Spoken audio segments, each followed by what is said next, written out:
Retrospect, a store-centric company, is launching a new cloud storage option, along with a new version of Retrospect Backup and Retrospect Virtual 2022.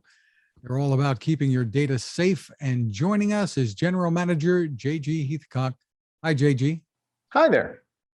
Well, congratulations on the news here. But for people who aren't familiar with Retrospect, give us the overview first of all. You've got software for both personal and businesses. That's correct. And that is both for the Macintosh and Windows platforms. We can even back up Linux engines or Linux servers if that's what people have. And it is small, medium-sized business software for backup and recovery. Now, tell us about what is new here and what you're announcing. As you said, the main big news here is that we're coming out with our own Retrospect cloud storage.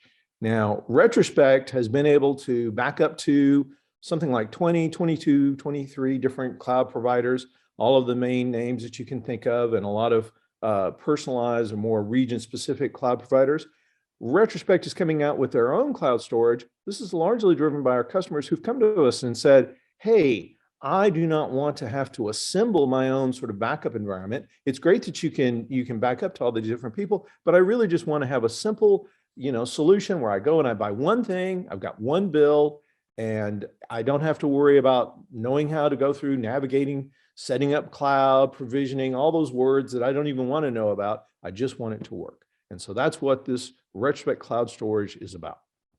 So step us through the experience here. Absolutely.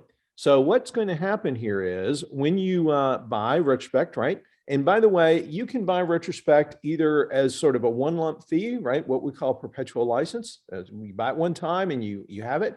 The cloud storage, of course, is subscription, and you can buy Retrospect as a subscription, meaning that you can pay either every month or you can pay once a year, every year, or however you need it to work out.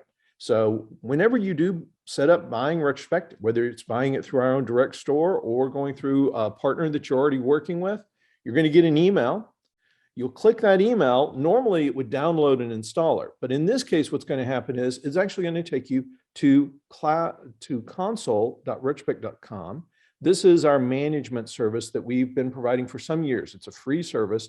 It allows you to have your Retrospect servers, your backup servers, send analytic data, basically progress data, monitoring what's going on, and it'll show up in the cloud. You can see this on a laptop, in a browser, on your phone, what have you. In this case, though, when you click on this, it's going to have all that information already built into it so that you see your Retrospect server that you're going to set up. You can give it a name for your own purposes, and you can click on either of these two links to download a customized installer. It's a one-click install. So from a setup perspective, it can't get easier. You buy the product, you click the link, type in an email and a password, click on that to verify it, download the install, one click, no setup, comes up with our backup wizard that's already got everything pre-configured. By default, we're going to back up any clients that you add now or later. We're going to back up any email accounts that you add now or later, and any local volumes on this backup server.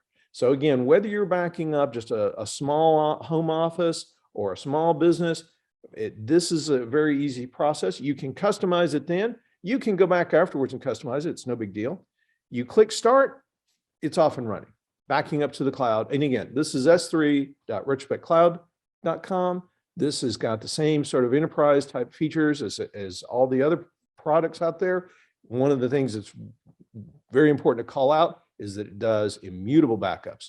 That means that when you do the backups, we're going to set a retention. You can change, again, you can change that later. You can't make it less after you've done the backup, but you can keep going and you can say, okay, I want it to be 30 days, I want it to be 60 days, whatever it is. And every one of those backups that gets written out there, they cannot be changed for that period of time. So this matters from a ransomware perspective or other kinds of problems where people accidentally delete the backups, they accidentally overwrite things. That cannot happen. The cloud service itself prevents any changes to those files for that retention period. So you got 30 days, you got 60 days, something comes up, you get hit by a ransomware, for example, you've got that many days of backups that are all good. Does that all make sense? Sure. Now, are there different amounts of, I assume there are, storage available through the program? Yeah, that is a great question. Thank you. So you can start off, by the way, as a free trial. So you can buy, you don't even have to buy the product. You can get a free trial of Retrospect, comes with a free trial of the product. You can figure out what kind of backup environment you're needing. Are you needing, 10 terabytes? Maybe you only need 1 terabyte. It's $20 a terabyte per month. We do have an intro of 500 gigabytes. That's a half terabyte. That's $12 a month. So.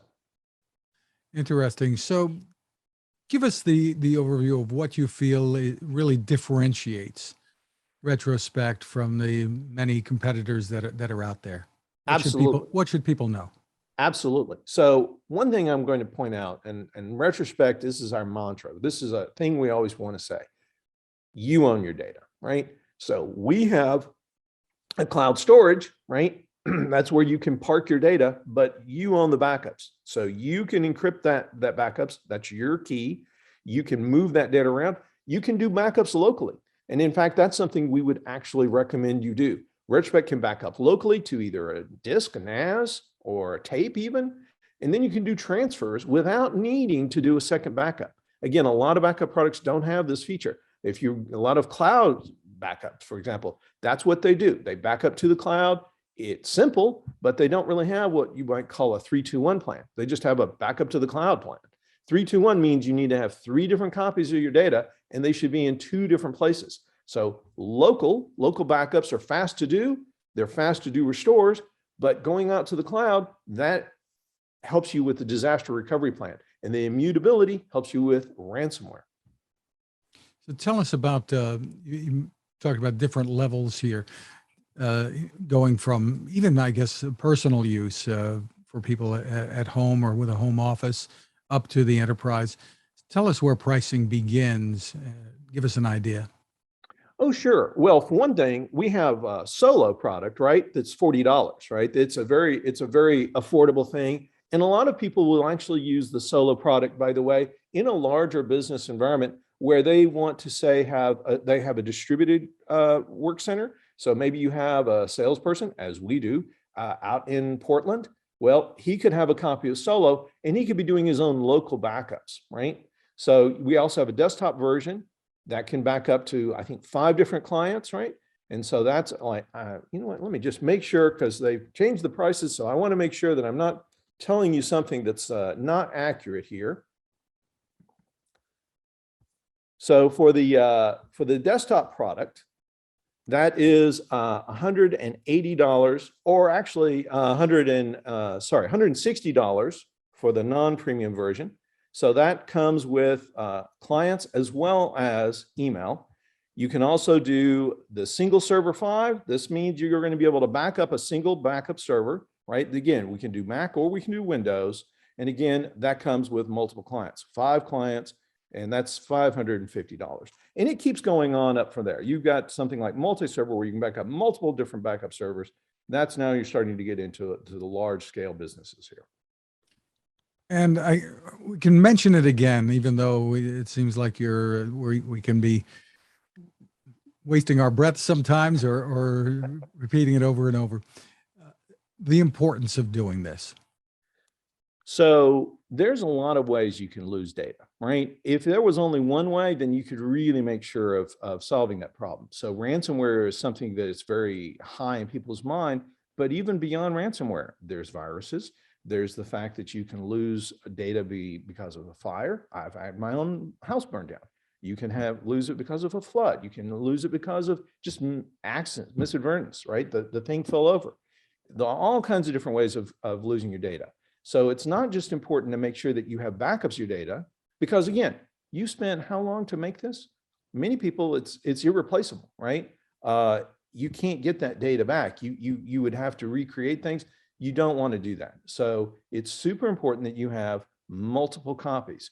One copy is better than nothing, but it's much, much better to have more than one copy. And so again, if you only back up to the cloud, we would recommend you create a second backup set somewhere else.